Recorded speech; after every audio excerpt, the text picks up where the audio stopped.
kulanti wanaagsan asxaabay meel kastood naga daawanaysaan kusoo dhawaada barnaamijkeena laba waxaynu kusoo qaadanaynaa warar muhiim ah. ugu horeyn waxaynu ku bilaabaynaa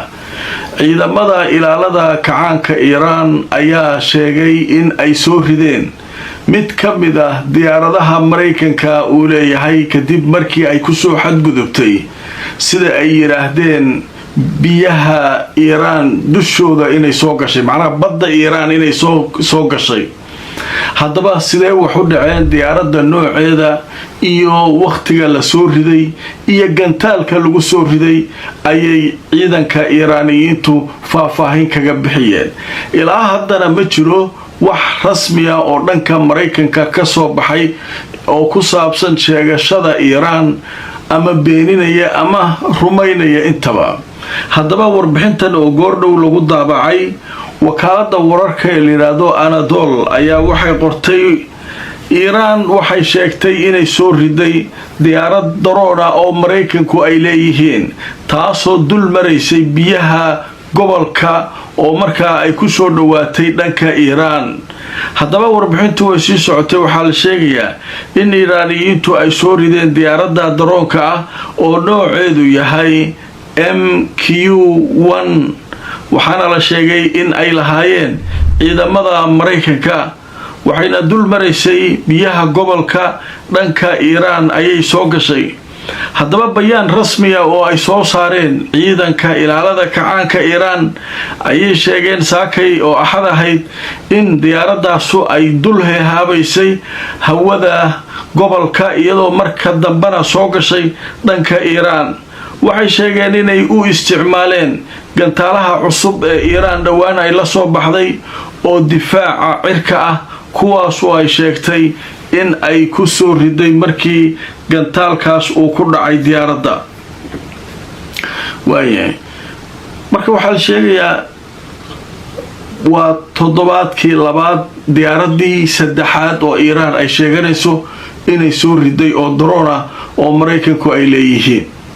haddaba waxyaabaha la yaab kale ee warbixinta marka la falanqeeyo ku jirta waxaa ka mid ah ciidanka ilaalada kacaanka Iiraan diyaarada soo ridnay dhihi jireen laakiin labadii diyaaradood ugu dambeeyay warbixinta waxay ku soo darayaan hubka cusub ee difaaca cirka gantaalaha ah ayaanu u isticmaalnay taasoo marka lagu tilmaamay inay tahay fariin cusub oo la dirayo laleeyahay haddii dagaal bilowdo diyaarado kale aan nala soo aadaan alaab cusub aan keensanay ee ogaada. marka hawshaasu halkaasay marka maraysaa xaalka halkaasuu marayaa. dhanka kale markaynu u gudubno wadaxaajoodkii Mareykanka iyo Iiraan ka dhex socday hakee maraya waataan barnaamijkan kii ka horeeyay ee koobaad ku soo qaadanay Trump iyo qaabka uu isaga daba wareegayo iyo arrimahaas. haddaba marka waxaa maanta iyaduna war soo saaray gudoomiyaha baarlamaanka Iiraan ninka la yiraahdo Qalibaaf. haddaba markaan idintu soo Qalibaaf wuxuu yiri ma aqbali doono heshiis kasta oo Washington aynu la galayno in damaanad la'aan uu ahaado. waxba isdaalineen Trump ha warwareegin annagu waxaan u baahanahay damaanad. awal waxay soo jeedisay Iiraan Shiina Ruushka asaga isxilqaama intaba Mareykanku uu ka warwareeganaa inay damaanad sameeyaan laakiin wuxuu rabaa damaanad la'aan in heshiis inta la galo uu Trump mar alla markay fiilooyinkiisa istaabtaan inuu markale haddana wuxuu rabo sameeyo weerar gaadmaa qaado madaxda ka dilo inuu maaragtay cunaqabateena iska kiinsaaray dhaho marmarsiya beena u sameeyo iska weeraro waxaas annaga ma yeelayna annagu noocaan waa naqaanay dagaal waa dagaal ninkii adkaada nasiibkiisa. dagaal haddii la joojinayo la heshiinayana annagu ma ku aamini karno adeer ee waxaan u baahanahay damaana wax la yiraahdo damaanad cid ka damaanada inaan annaga heshiiska markaas kula galaynaa. marka sheekadii oo dhan marka waxa leeyahay Iiraan maanta way soo koobtay waxay tiri wax heshiisa aan kula galayno male ilaa aad damaanada aqbashid annagu ma ku aaminayna. marka ninka Qalibaaf la leeyahay in sahlan ma isaguna hawshaasu warkaas ayuu soo saaray. dhanka kale ninkii Netanyahu ahaa wuxuu leeyahay maanta wuu hadlay ciidankiisu waxay qabsadeen meel qalcad ah oo dhulka ka sareysa oo Romankii boqortooyadii Romanka boqolaal sano ka hor jirtay inay maaragtay meesha guri ka dhistay guri weyn oo ahaa marka meeshaasaan qabsanay 700 oo ciidanka Xisbullah dilnay ciidankeena halkaas ay u kala yaaceen marka maanta hadalkaas ku hadlay laakiin wariyaasha waxay sheegeen in qalcadda iyo ereyadeeda iyo weli aanay xasiloonayn dhanka kalena waxay sheegeen ciidankiisa oo isku dayay inay webiga dhanka kale uga talaabaan inay Xisbullah dib u soo celiyeen inkastoo ciidamo fara badan uu galiyay aaga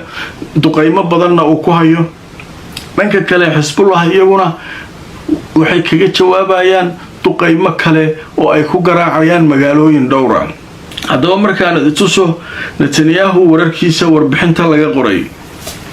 Netanyahu wuxuu ku dhaartay Xisbullah wuxuu sheegay dhawaan inaysan suuragal noqon doonin inay khatar ku noqoto waqooyiga Israa'iil macnaha waxaan ku dhaaranayaa oon sheegayaa in Xisbullah mar dambe aysan khatar nagu noqon doonin macnaha waa ka takhalusaynaa uu leeyahay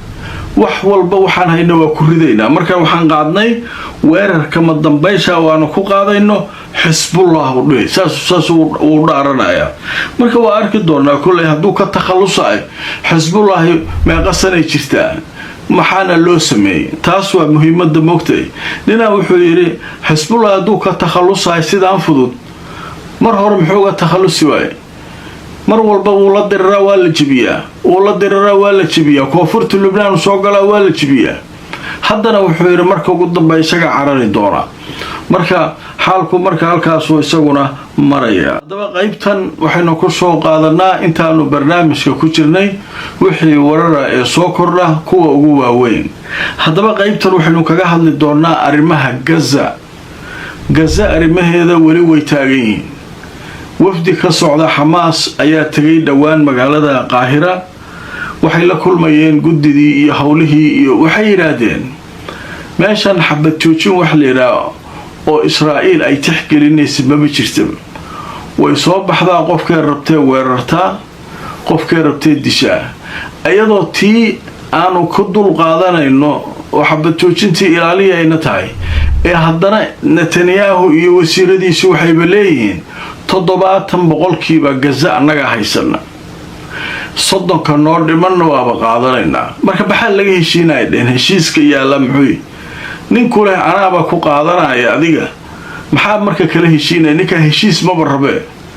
marka arika marka masaaridii iyo gudidii kale oo heshiiska iyo wixii oo dhan buuqaasa isaguna taagan oo nimankii Hamas waxay leeyihiin hana la ka garbaxo garta الله يتقانا هنا لك قرب حتاجي أنا حبيت وجدت وائلالن إسرائيل مآلم والبدد النجدشة